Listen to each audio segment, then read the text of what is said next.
ತಗೊಂಡಿದ್ರೆ ಚೆನ್ನಾಗಿರೋದು. ಇಷ್ಟಕ್ಕೆ ಮಾತ್ರ ತೆಗಿಬೋದು. ಆಮೇಲೆ ಹೋಗೋಣ ಅಂತ ಹೇಳಿದ್ದು ಕೆಳಗೆ.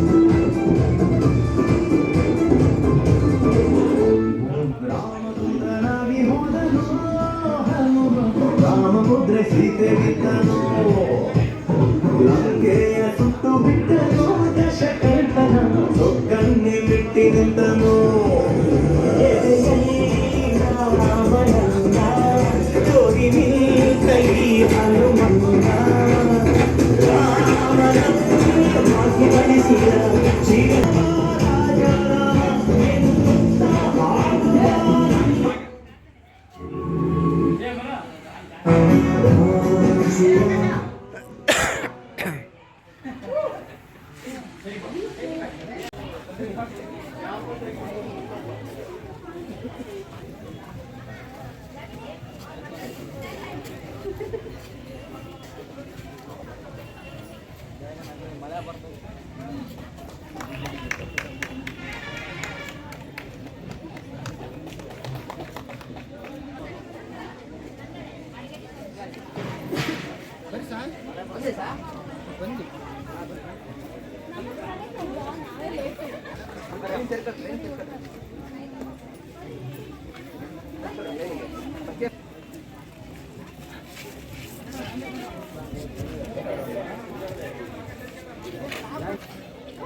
ವೈಲ್ಡ್ ಕಾರ್ಡ್ ಎಂಟ್ರಿ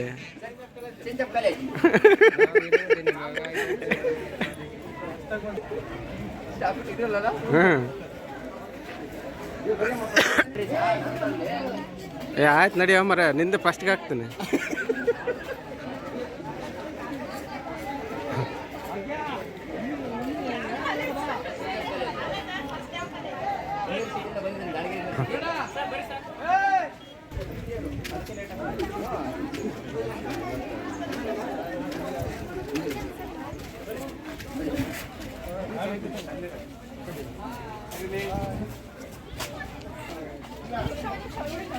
ಹಂಗೆ ಇರ್ ಮತ್ತೆ ಯಾರು ಮಾಡಿರೋದು ಅದು?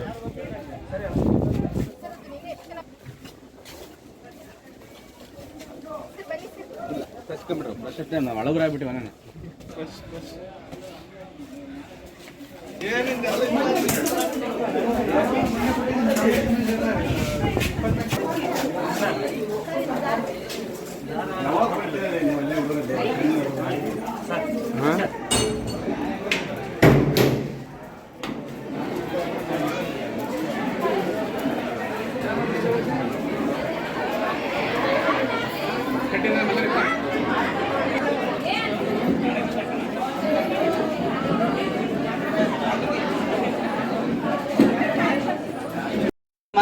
ವಿದ್ಯಾರ್ಥಿಗಳೇ ನಮಗೆಲ್ಲರಿಗೂ ಸ್ಫೂರ್ತಿ ಅಂತ ಹೇಳ್ತಾ ಈ ಕಾರ್ಯಕ್ರಮಕ್ಕೆ ಮುಖ್ಯ ಅತಿಥಿಗಳಾಗಿ ಆಗಮಿಸಿರುವಂತಹ ಶ್ರೀ ಶಿವಕುಮಾರ್ ನಾಯ್ಕ್ ಸಿ ಪ್ರಾಂಶುಪಾಲರು, ಶ್ರೀ ಮಾಲತಿ ಪದವಿ ಪೂರ್ವ ಕಾಲೇಜು ಜಗಳೂರು, ಇವರು ವಿದ್ಯಾರ್ಥಿಗಳಲ್ಲಿ ಶಿಸ್ತು ಮತ್ತು ಸ್ವಾಸ್ಥ್ಯ ಎಂಬ ವಿಷಯದ ಕುರಿತು ಮಾತನಾಡಬೇಕೆಂದು ಕೋರಿಕೊಳ್ಳುತ್ತೇನೆ.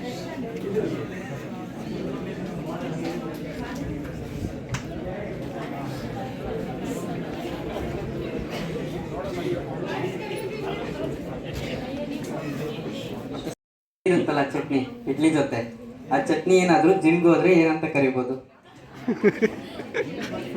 ಆ ತರ ಕಾನ್ಸೆಪ್ಟ್ ಇಟ್ಕೊಳ್ರಿ. ಚಟ್ನಿ ಜಿಮ್ಮಿಗೆ ಹೋದ್ರೆ ಏನಂತ ಕರಿಬೋದು? ಗೊತ್ತಿಲ್ವಾ? ಚಟ್ನಿ ಏನಾದ್ರೂ ಜಿಮ್ಮಿಗೆ ಹೋದ್ರೆ ಗಟ್ಟಿ ಚಟ್ನಿ ಅಂತ ಕರಿಬೋದು.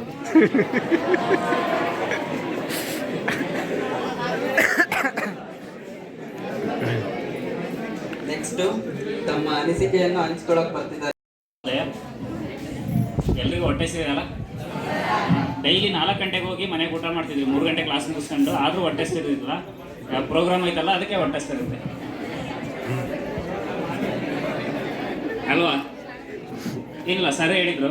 ನನ್ನ ಅನ್ಎಕ್ಸ್ಪೆಕ್ಟೆಡ್ ಆಗಿ ನಮ್ಮ ಶಿವಕುಮಾರ್ ನಾಯ್ಕ್ ಸರ್ ನನ್ನ ಅನ್ಎಕ್ಸ್ಪೆಕ್ಟೆಡ್ ಆಗಿ ಇಲ್ಲಿ ಚೀಫ್ ಗೆಸ್ಟಾಗಿ ಕರೆದಿದ್ರು ಅಂತಂದು ನಾವು ಯೋಚನೆ ಮಾಡ್ತಾ ಕೂತ್ಕೊಂಡ್ವಿ. ಅಂದರೆ ಒಂದು ಪ್ರೋಗ್ರಾಮ್ ಅಂದಮೇಲೆ ಒಬ್ಬ ಚೀಫ್ ಗೆಸ್ಟ್ನ ಇನ್ವೈಟ್ ಮಾಡಬೇಕು ಅಂತ ಯೋಚನೆ ಮಾಡಿದಾಗ ಎಲ್ಲರೂ ಒಂದು ಥಾಟ್ಸನ್ನು ಕೊಡ್ತಾರೆ. ಅಂದರೆ ಎಲ್ಲ ಕಾಲೇಜಲ್ಲಾಗಿರಲಿ ಅಥವಾ ಎಲ್ಲ ಅಧಿಕಾರಿಗಳಾಗಲಿ ಏನು ಅಂತಂದರೆ ನಾವು ಯಾವ ಮಟ್ಟದಲ್ಲಿದ್ದೀವೋ ಅದಕ್ಕಿಂತ ಒಬ್ಬ ಉನ್ನತ ಅಧಿಕಾರಿನೇ ಕರೆಸ್ಬೇಕು ಅಂತ ಯೋಚನೆ ಮಾಡ್ತಾರೆ. ಆದರೆ ನಾವೆಲ್ಲೋ ಮರ್ತು ಬಿಡ್ತೀವಿ. ಏನು ಅಂದರೆ ಒಂದು ಶಿಲೆಗೆ ಡೈಲಿ ಹೋಗಿ ದೇವಸ್ಥಾನದಲ್ಲಿ ಕೈ ಮುಗಿತಿರ್ತೀವಲ್ವ, ಕೈ ಮುಗಿಬೇಕಾದ್ರೆ ಒಂದು ಶಿಲೆ ಇರುತ್ತೆ, ಶಿಲೆಗೆ ಕೈ ಮುಗಿತೀವಿ. ಆದರೆ ಅದು ಶಿಲೆ ಆಗಬೇಕಾದ್ರೆ ಅದ್ರ ಹಿಂದಿನ ಪರಿಶ್ರಮ ಎಷ್ಟಿರುತ್ತೆ ಅನ್ನೋದು ನಮಗೆ ಗೊತ್ತಿರೋದಿಲ್ಲ. ಒಬ್ಬ ಶಿಲ್ಪಿಯ ಪರಿಶ್ರಮ ಎಷ್ಟಿರುತ್ತೆ ಅಂತ ಗೊತ್ತಿರಲ್ಲ. ಆ ಶಿಲ್ಪಿನ ನಾವು ಮರ್ತು ಬಿಡ್ತೀವಿ.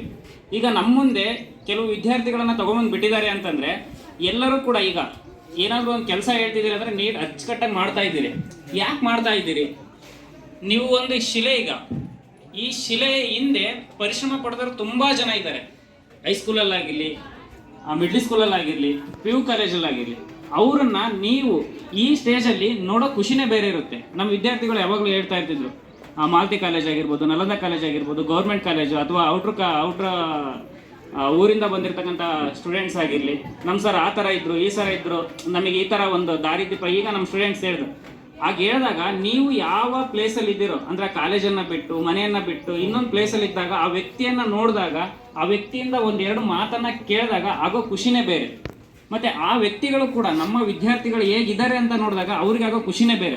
ಈ ಎಲ್ಲದನ್ನು ಕೂಡ ನೆನಪಿನಲ್ಲಿಟ್ಕೊಂಡು, ಇದೆಲ್ಲದನ್ನು ಕೂಡ ಗಮನದಲ್ಲಿಟ್ಕೊಂಡು ನಾವು ನಿಮ್ಮನ್ನು ಆಯ್ಕೆ ಮಾಡಿದ್ವಿ ಸರ್. ಯಾಕೆಂದರೆ ಈ ಎಲ್ಲ ವಿದ್ಯಾರ್ಥಿಗಳನ್ನು ಕೆತ್ತಿರ್ತಕ್ಕಂತಹ ಶಿಲ್ಪಿಗಳು ನೀವು, ನಿಮ್ಮನ್ನೇ ಸ್ಮರಿಸ್ತೇ ಇದ್ದರೆ ಅದಕ್ಕೆ ಅರ್ಥನೇ ಇರೋದಿಲ್ಲ. ಹಾಗಾಗಿ ನಿಮ್ಮದೇ ಆದ ಒಂದು PU ಕಾಲೇಜ್ನ ಸರ್ನ, ಪ್ರಿನ್ಸಿಪಾಲನ್ನು ನಾವು ಗೆಸ್ಟಾಗಿ ಆಯ್ಕೆ ಮಾಡ್ಕೊಂಡ್ವಿ ಅಷ್ಟೇ. ಅದಾದಮೇಲೆ ನೀವು ಪ್ರಥಮ ವರ್ಷದ ವಿದ್ಯಾರ್ಥಿಗಳು, ನಿಮ್ಮ ಲೈಫನ್ನು ನೀವು ಹೇಗೆ ಚೂಸ್ ಮಾಡ್ಕೊಳ್ತೀರ ಅಂತಂದರೆ ಇಲ್ಲಿಂದ ಸ್ಟಾರ್ಟ್ ಆಗುತ್ತೆ. ಏಕೆ ಅಂತಂದರೆ ಒಂದು ಎಕ್ಸಾಂಪಲ್ ಕೇಳ್ತೀನಿ ನಿಮಗೆ, ಒಂದು ಆನ್ಸರ್ ಮಾಡಿ. ಯಾರು ರೂಲ್ಡ್ ಹಾಳೆಯಲ್ಲಿ ಬರೀತಿರಲ್ವ, ರೂಲ್ಡ್ ಹಾಳೆ ಇರುತ್ತಲ್ವ, ಅದರಲ್ಲಿ ಬರೀತಿರಲ್ವ, ಅದೇ ಥರ ವೈಟ್ ಶೀಟಲ್ಲಿ ಬರೀತೀರಿ. ಸೇಮ್, ನಾನು ಏನೂ ಮಿಸ್ ಆಗಲ್ಲ sir. Line by line correct ಇರುತ್ತೆ, ವರ್ಡ್ ಬೈ ವರ್ಡ್ ಕರೆಕ್ಟ್ ಇರುತ್ತೆ, ಸೊಟ್ಟ ಆಗಲ್ಲ. ಕರೆಕ್ಟಾಗಿ ರೂಲ್ಡಲ್ಲಿ ಹೇಗೆ ಬರಿತೀನೋ ವೈಟ್ ಶೀಟಲ್ಲಿ ಹಾಗೇ ಬರಿತೀನಿ ಅಂದರೆ ಎಷ್ಟು ಜನ ಇದ್ದೀರಿ? ಎಷ್ಟು ಜನ ಬರೀತೀರಿ? ರೂಲ್ಡಲ್ಲಿ ಬರೀತಿರ್ತೀವಿ ತಾನೆ, ಲೈನ್ ಟು ಲೈನ್. ಎಲ್ಲಾದ್ರೂ ಮಿಸ್ ಆಗುತ್ತಾ? ಲೈನ್ ಬಿಟ್ಟು ಹೋಗುತ್ತಾ? ಇಲ್ಲ. ವೈಟ್ ಶೀಟಲ್ಲಿ ಅದೇ ಥರ ಎಷ್ಟು ಜನ ಬರೀತೀರಿ? ಆಚೆ ಈಚೆ ಆಗುತ್ತಲ್ವಾ? ಯಾಕೆ? ಬರೆಯಕ್ಕೆ ಬರೋದಿಲ್ಲ ಅಲ್ವಾ? ನಮಗೆ ಬರೆಯಕ್ಕೆ ಬರೋದಿಲ್ಲ. ಯಾಕೆ ಅಂದರೆ ಇಷ್ಟು ದಿನ ನಿಮ್ಮ ಜೀವನದಲ್ಲಿ, ನಿಮ್ಮ ಜೀವನ ಅನ್ನೋದು ಹೇಗಿತ್ತು ಅಂತಂದರೆ ರೂಲ್ಡ್ ಹಾಳೆ ಥರ. ಅಂದರೆ ನಿಮ್ಮ ಜೀವನದಲ್ಲಿ ನಿಮ್ಮ ತಂದೆ ತಾಯಿ, ಗುರುಗಳು, ಇನ್ನೊಬ್ಬರು, ಮತ್ತೊಬ್ಬರು, ಮಗದೊಬ್ಬರು ಎಲ್ಲರೂ ಲೈನ್ ಆಗಿದ್ದಾರೆ. ಆ ಲೈನಲ್ಲಿ ನೀವೇನು ಮಾಡ್ತಾ ಇದ್ದೀರಿ ಹೇಳಿ? ಸಾಕ್ತಾ ಇದ್ದೀರಿ. ನೀವು ಆಚೆ ಹೋಗ್ತಿಲ್ಲ, ಈಚೆ ಹೋಗ್ತಿಲ್ಲ, ಒಂದೇ ಲೈನಲ್ಲಿ ಹೋಗ್ತಾ ಇದ್ದೀರಿ. ಆದರೆ ಇನ್ಮೇಲೆ ಹೇಗಾಗುತ್ತೆ ಗೊತ್ತಾ? White paper. ಯಾಕೆ? ಎಲ್ಲರೂ ಮೆಚ್ಯೂರ್ಡ್, ನಿಮ್ಮದೇ ಆದ ಓನ್ ಥಿಂಕಿಂಗ್ ಇರುತ್ತೆ, ಓನ್ ಇಮೇಜಸ್ ಇರುತ್ತೆ ಅಲ್ವಾ? ಅವಾಗ ಏನಾಗುತ್ತೆ ಅಂದರೆ ಅದು ವೈಟ್ ಶೀಟ್. ಹೆಂಗೆ ಬೇಕಾದರೂ ಹೋಗ್ಬೋದು, ನೀವು ನಿಮ್ಮ ಟರ್ನನ್ನು ಹೇಗೆ ಬೇಕಾದ್ರೂ ತಗೋಬೋದು. ಅಲ್ಲಿ ನೀವು ಚೂಸ್ ಮಾಡ್ಕೊಳೋದಿದೆಯಲ್ವಾ, ಇದು ತುಂಬ. ರಿಜಿಸ್ಟರ್ ಜಗಳೂರು, ಓಚಿ ಬೋರಯ್ಯ ಸ್ಮಾರಕ, ಪರಿಶಿಷ್ಟ ಜಾತಿ, ಪರಿಶಿಷ್ಟ ಪಂಗಡ, ಪ್ರಥಮ ದರ್ಜೆ ಕಲಾ ಮತ್ತು ವಾಣಿಜ್ಯ ಮಹಾವಿದ್ಯಾನಿಲಯ ಜಗಳೂರು. ನಮ್ಮ ಅದು ಕಾಲೇಜ್ ಅಂತ ಕರಿತಿಲ್ಲ, ಮಹಾವಿದ್ಯಾನಿಲಯ ಅಂತೇಳಿ ಕರಿತೀವಿ. ಬಟ್ ಎಲ್ಲೂ ಅದನ್ನು ನೇಮ್ ಕ್ವಾಲಿಫೈ ಮಾಡ್ತಿಲ್ಲ. ಸೊ 2025-25ನೇ ಸಾಲಿನ ಪ್ರಥಮ ವರ್ಷದ BA ಮತ್ತು BCom ವಿದ್ಯಾರ್ಥಿಗಳಿಗೆ ಸ್ವಾಗತ ಸಮಾರಂಭವನ್ನು ಹಮ್ಮಿಕೊಂಡಿದ್ದಾರೆ. ಅದಕ್ಕೆ ಒಂದು ಟ್ಯಾಗ್ಲೈನ್ ಇಟ್ಟಿದ್ದಾರೆ, ಚೆನ್ನಾಗಿದೆ, HCP ಸಮಾಗಮ ಅಂತೇಳಿ. ಸೊ ಫಸ್ಟ್ ಇಯರ್ BCom ಮತ್ತು BA ವಿದ್ಯಾರ್ಥಿಗಳಿಗೆ ಏನೋ ಹೇಳಕ್ಕೆ ಇಷ್ಟಪಡ್ತೀನಿ ಅಂತಂದರೆ, ಸೊ ನಿಮಗೆಲ್ಲ ಓರಿಯೆಂಟೇಷನ್ ಕ್ಲಾಸ್ ಮಾಡಿದ್ವಾ? ಸೊ ನೀವು ಕಾಲೇಜಲ್ಲಿ ಹೇಗಿರಬೇಕು, ಹೇಗೆ ನಡ್ಕೊಳ್ಬೇಕು ಅಂತೇಳಿ ತುಂಬ ಚೆನ್ನಾಗಿ ಹೇಳಿದ್ದಾರೆ. ಸೊ ನೀವು ಫಾಲೋ ಮಾಡ್ತೀವಿ. ಹೇಗೆ ಅಂದರೆ ಕ್ಲಾಸ್ ನಡಿಬೇಕಾದ್ರೆ ನೀವು ಬೇರೆ ಕ್ಲಾಸಸ್ಗೆ ಡಿಸ್ಟರ್ಬ್ ಮಾಡಬೇಕು ಅಂತ ಹೇಳಿದ್ದೀವಲ್ಲ, ಹೌದಾ? ಸೊ ನೀವು ಮಾಡ್ತಿದ್ದೀರಲ್ಲ ಹಂಗೆಲ್ಲ. ಸೊ ಅದಕ್ಕಿಂತ ಹೆಚ್ಚಿನದಾಗಿ ಜೂನಿಯರ್ಸ್ ಮಾಡ್ತಿರೋದಕ್ಕಿಂತ ಸೀನಿಯರ್ಸೇ ಮಾಡ್ತಿದ್ದೀರಾ ನೀವು. ಸೊ ಏನಂತಂದರೆ ಯಾವುದೇ ಒಂದು ಬದಲಾವಣೆ ಇನ್ನೊಬ್ಬರಿಂದ ನಿರೀಕ್ಷೆ ಮಾಡೋದಕ್ಕಿಂತ ಮತ್ತು ನಾವೇ ಬದಲಾದರೆ ಬೆಟರ್ ಅಂತ ನನ್ನ ಒಪಿನಿಯನ್. ಸೊ ಯಾವಾಗಲೂ ಸೀನಿಯರ್ಸ್ ನೋಡೇ ಕಲಿಬೇಕಂತ ಏನೂ ಇಲ್ಲ ಅಲ್ವಾ? ನಾವು ಜೂನಿಯರ್ಸ್ ಹೌದಾ? ಕಲಿಸ್ತೀರಾ? ಸೊ ಹಾಗಾಗಿ ಮೊನ್ನೆ ಒಂದು ಫಂಕ್ಷನ್ ಮಾಡ್ಕೊಂಡ್ವಿ.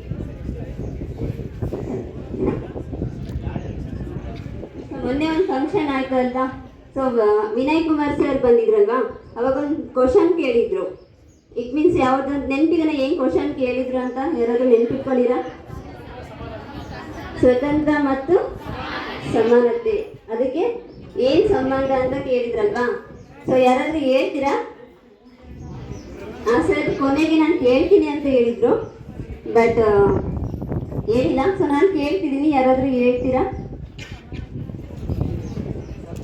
ಇದಾರೋ ಸ್ಟೂಡೆಂಟ್ ಹೇಳ್ತಿದ್ದಾರೆ ಸಮಾನತೆ ಇದ್ದರೆ ಸ್ವಾತಂತ್ರ್ಯ ಅಂತೇಳಿ. ಸೊ ಅದಕ್ಕೆ ನಾನೊಂದು ಬೆಟರ್ ಇಟ್ ಮೀನ್ಸ್ ಒಂದು ಎಕ್ಸಾಂಪಲ್ ಕೊಡೋಕ್ಕೆ ಇಷ್ಟಪಡ್ತೀನಿ. ಸೊ ಏನು ಅಂತಂದರೆ, ನಮ್ಮ ಹತ್ರ 2 ಪಕ್ಷಿ ಇರ್ತವೆ, ಓಕೆನಾ? ಒಂದು ಪಕ್ಷಿನ ನಾವು ಅದ್ರ ಪಾಡಿಗೆ ಅದನ್ನು ಆರೋಗ್ಬಿಟ್ರೆ ಅದು ಸ್ವತಂತ್ರ.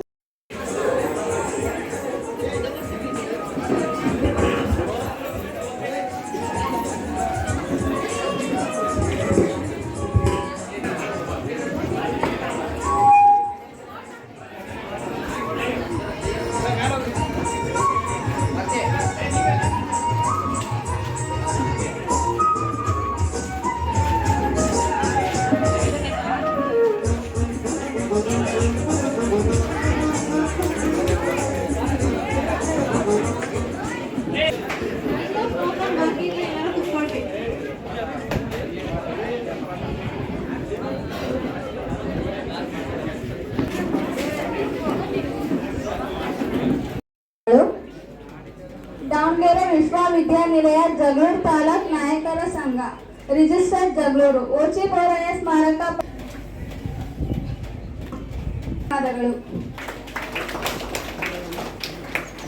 ಹಾಗೂ ಈ ಕಾರ್ಯಕ್ರಮಕ್ಕೆ ಮುಖ್ಯ ಅತಿಥಿಗಳಾಗಿ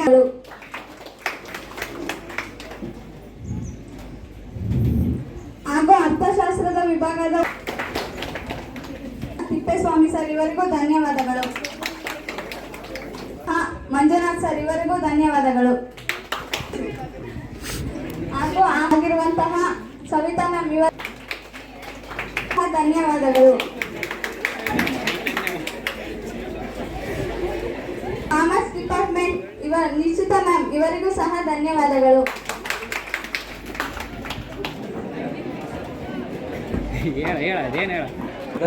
MD ಸೌಮ್ಯ ಇವರಿಗೂ ಧನ್ಯವಾದಗಳು. ಉಪ್ಪರಿಗೆ ಮೇಲಿದ್ದರೂ ಉಪ್ಪಿಲ್ಲದೆ ಉಣ್ಣಲಾರ, ಆಗರ್ಭ ಶ್ರೀಮಂತರು ಆದರೂ ಅನ್ನವನ್ನಲ್ಲದೆ ಚಿನ್ನವನ್ನು ತಿನ್ನಲಾರ, ಅನ್ನವೇ ಸಕಲ ಜೀವರಿಗೂ ದೇವರಿಂದ ಬಸವಣ್ಣ ಎಂಬ ಮಾತಿನಂತೆ ಸಮಯ ಮಧ್ಯಾಹ್ನವಾಗಿದೆ. ಎಲ್ಲರ ಹೊಟ್ಟೆಯಲ್ಲೂ ಇಲಿಗಳು ಚಿಲಿಪಿಲಿ ಆಡುತ್ತಿವೆ ಅಂತ ನನಗೆ ಗೊತ್ತು. ಆದ್ದರಿಂದ ಭೋಜನ ಸಮಯವಾದ್ದರಿಂದ ಎಲ್ಲ ವಿದ್ಯಾರ್ಥಿಗಳು ಊಟ ಮುಗಿಸ್ಕೊಂಡು ಪುನಃ ಇದೇ ಕಾರ್ಯಕ್ರಮಕ್ಕೆ ಇದೇ ಪ್ಲೇಸಿಗೆ ಮತ್ತೆ ವಾಪಸ್ ಬರಬೇಕು. ಯಾಕಂದ್ರೆ ನೆಕ್ಸ್ಟ್ ಸಾಂಸ್ಕೃತಿಕ ಕಾರ್ಯಕ್ರಮಗಳಿರೋದ್ರಿಂದ ಎಲ್ಲರೂ ಆದಷ್ಟು ಬೇಗ ಬಂದು ಸಾಂಸ್ಕೃತಿಕ ಕಾರ್ಯಕ್ರಮವನ್ನು ನಡೆಸ್ಕೊಡ್ಬೇಕಂತ ಕೇಳ್ಕೊಳ್ತೀನಿ.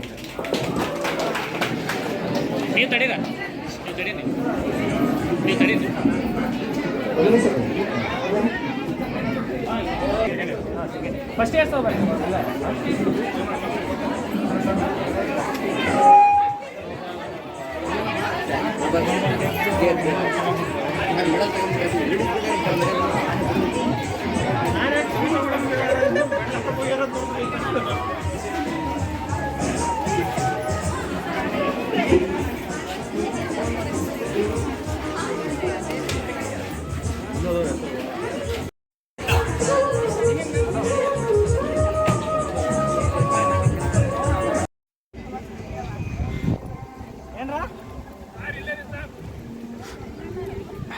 ಈ ಕಡೆ ಬರಲಿ.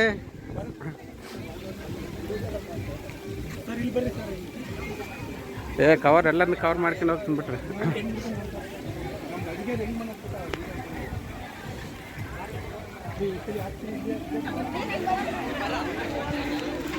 ಗಣೇಶ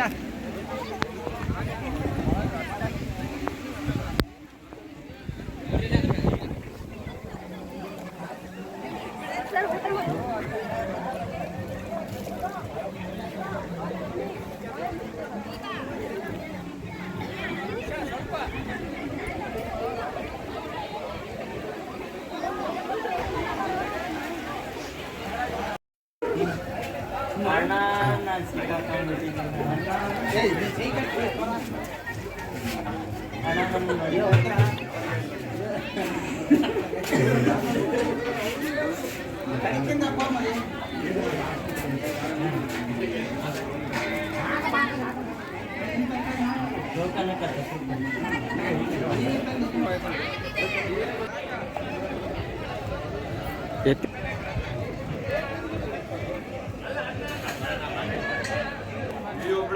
ಕೊಟ್ಟಿ ಮತ್ತೆ